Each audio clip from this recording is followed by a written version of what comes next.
Ako po si Father Vicente Gabriel San Jose Bautista. Isa to sa mga unang kasal kasi pagdating ko dito, fresh pa yung lisensya ko. So, talaga yung mga unang kasal ko dito, mga unang batch ko talaga. Hindi ko makakalimutan yung isang beses na it was reported to me bago ko pumunta ng altar na yung groom ay na-stroke a week before the wedding.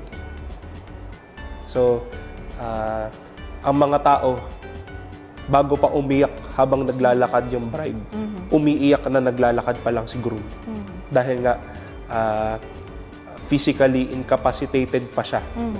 Hindi siya stroke pero yung naging sakit niya was going to stroke na. Yes po. Kaya, hindi naman siya paralyzed wholly.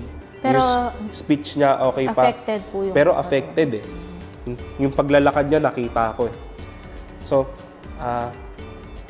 sa akin striking yun Lalo na nung nagdasal sila na yung dulong dasal yun. Grant us, O Lord, to be one heart and one soul. Sa dinami ng kasal ko, memorize ko na yung sinasabi ng to be one heart and one soul in sickness and in health, for richer or for poorer, till death do us part. No? So, pwede naman sinabi ko nga din sa homily yun parang hindi ko po ipagkakait na sinabi po sa akin na yung groom nagkaroon ng sakit. Sabi ko, naging totoo ko sabi ko, pwede nyo naman pong i-cancel ito. Yes po.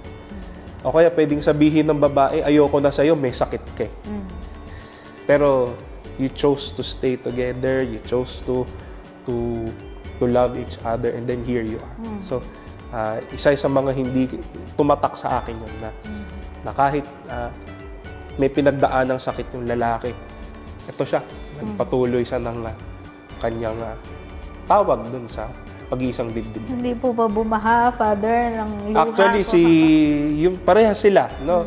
All throughout the wedding, iyak sila ng iyak.